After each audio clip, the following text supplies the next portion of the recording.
What's up everyone, it's Rising, and today I have another Overlord Masks for the Dead video for you all. Now, if you've been playing this game for some time, you've probably gotten used to navigating and, more importantly, playing the game, but there are two important mechanics the game only seems to tell you about in the help section as well as on the loading screens. And those two mechanics are Type Compatibility, or Type, which you can read the description here, and Character Roles, which are located here.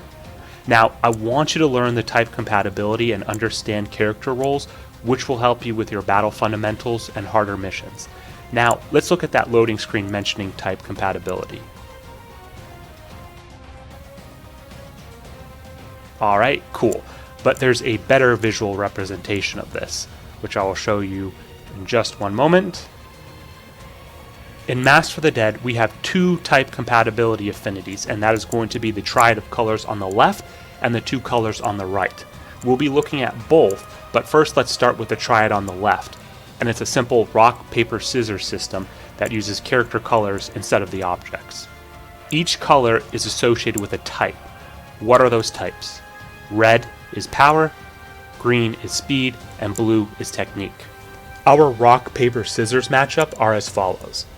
Power beats speed, speed beats technique, and technique beats power. Based on some simple testing I did, this damage bonus seems to be about 25% or so. This also appears to work in reverse, where the advantageous type takes 25% less damage from the disadvantageous color. For example, that means that power units deal 25% additional damage or so to speed units, while also taking 25% less damage from those same speed units. So you can already guess that for missions like the Limit Break and Abyss Portals, which are entirely type focused, bringing a character or party that has the advantage over whatever the mission's type is going to give you a huge advantage and make the mission easier. Let's take a look at the other two types. Those types are Heart and Intelligence. Heart is yellow and Intelligence is purple. This is different from the other three types in that instead of the rock, paper, scissors scenario, instead we have Heart and Intelligence both dealing increased damage to one another. In other words, they are both effective and weak to each other. So for characters like Momonga, who is an Intelligence type, he is going to deal extra damage to Pandora's Actor, who is a Heart type, but also take extra damage from Pandora's Actor as well. Keep in mind, this does not take into account other elemental resistances and weaknesses. So for example, Momonga has a darkness resistance, and Pandora's Actor's dark skill deals dark damage. So any extra damage he gains from typing is probably negated entirely by Momonga's darkness resistance. That's a little outside the scope of this video, but it's something to keep in mind. The other mechanic we want to consider now are roles. There are 4 roles, and those are Attacker, which is denoted with a sword, Tank, which is denoted with what vaguely looks like a shield, Healers, which are denoted with a crochet, and lastly Enhancers, which are denoted with what I think is some sort of winged symbol. Attackers have high attack, while their other stats do tend to suffer a little bit.